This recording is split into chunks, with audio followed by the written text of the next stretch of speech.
Pajak lingkungan atau yang biasa dikenal dengan green tax atau eco tax merupakan sebuah konsep penerapan pajak di mana pemberlakuan dan alokasi penerimaannya diarahkan kepada tujuan pelestarian lingkungan.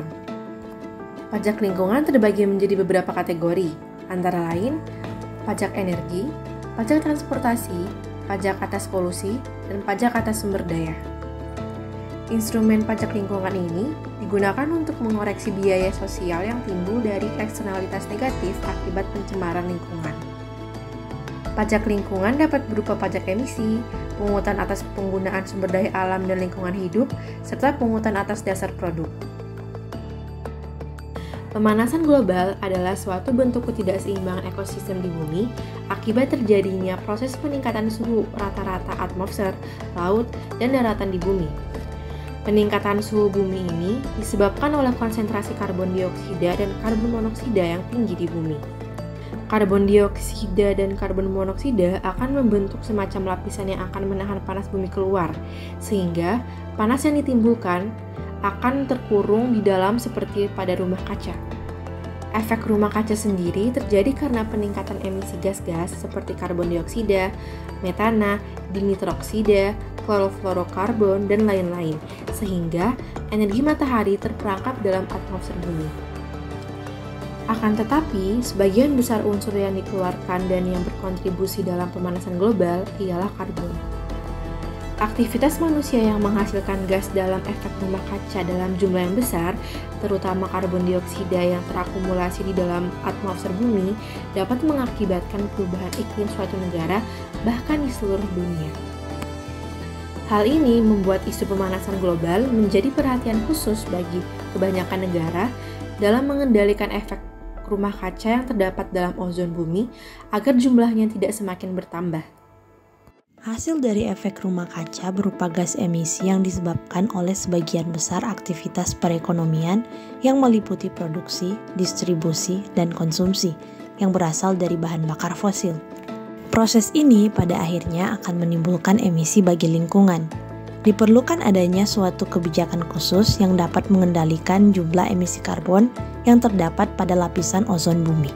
Kebijakan tersebut dapat berupa pendekatan insentif yang merupakan suatu pungutan khusus seperti pajak. Pemerintah dapat menggunakan fee untuk setiap ton emisi CO2 atau setiap ton karbon yang terkandung pada setiap produk bahan bakar fosil. Pungutan pajak dapat digunakan adalah pajak karbon. Pajak karbon atau carbon tax adalah pajak yang dikenakan atas pemakaian bahan bakar berbasis karbon, yaitu seperti produk olahan minyak bumi, gas bumi, dan batu bara. Carbon tax merupakan pajak yang dikenakan atas emisi karbon dioksida dari hasil pembakaran bahan bakar fosil. Carbon tax juga dikenal dengan istilah carbon dioxide tax atau CO2 tax. Keterkaitan pajak karbon dengan inflasi. Dengan dikenakannya pajak karbon, maka akan terjadi kenaikan harga bahan bakar fosil.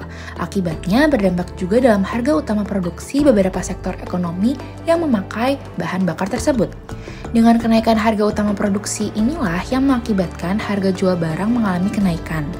Jika alokasi pajak karbon yang dilakukan dengan baik dan tepat, inflasi yang terjadi pada beberapa sektor ekonomi ini akhirnya akan berdampak positif karena menunjukkan bahwa taraf kesejahteraan masyarakat meningkat. Data yang mendukung penerapan pajak karbon di Indonesia. 1. Pajak karbon Indonesia ditetapkan sebesar Rp30.000 atau sekitar 2,9 US dollar per ton emisi karbon dioksida ekuivalen atau TCO2e. Sedangkan menurut data Bank Dunia, pada April 2022, negara yang menerapkan tarif pajak karbon tertinggi adalah Uruguay, yakni 137 US dollar per TCO2e.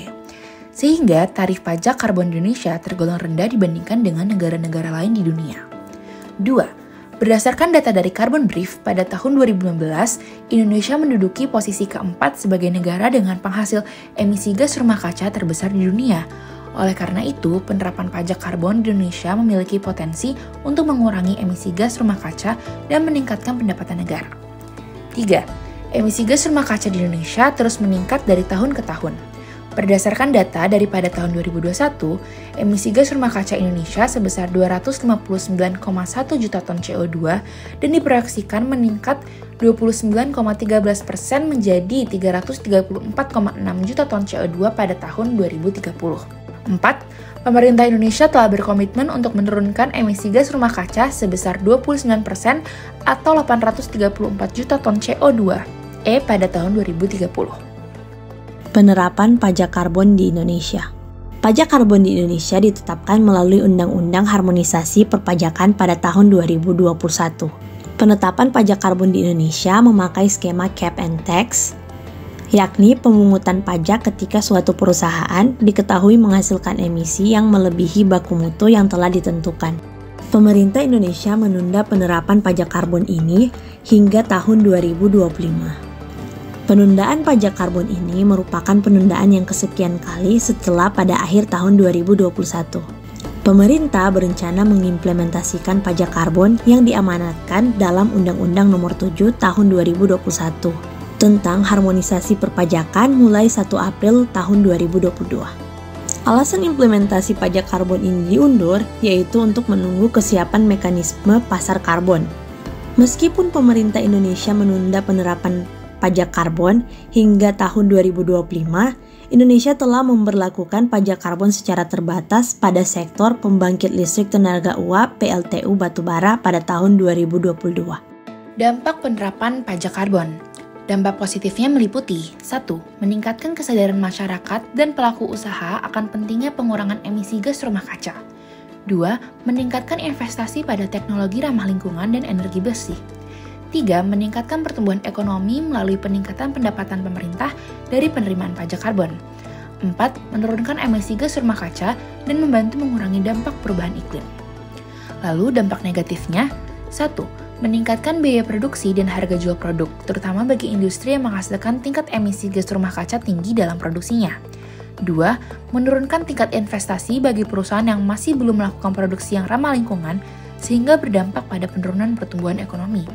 3. Menimbulkan resistensi dari masyarakat dan perilaku ekonomi usaha yang merasa terbebani dengan adanya penerapan pajak karbon.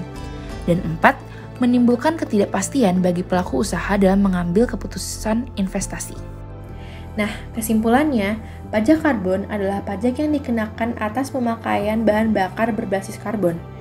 Pajak karbon diterapkan oleh pemerintah sebagai upaya untuk mengurangi emisi karbon yang dinilai berpotensi untuk mendukung pengembangan inovasi energi baru terbarukan dan menambah biaya produksi energi fosil.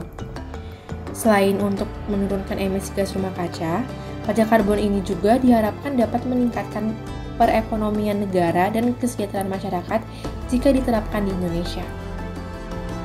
Saran yang pertama yaitu pemerintah perlu memastikan kesiapan mekanisme pasar karbon sebelum menerapkan pajak karbon itu sendiri. Yang kedua, penerapan pajak karbon membutuhkan edukasi yang komprehensif bagi para subjek karbon karena kebijakan ini memiliki dampak terhadap sosial dan perekonomian. Dan yang ketiga, pendapatan yang diperoleh dari pajak karbon dapat digunakan sebagai insentif untuk investasi pada sumber-sumber energi yang rendah emisi karbon. Selain itu, pendapatan tersebut juga dapat digunakan untuk membantu masyarakat.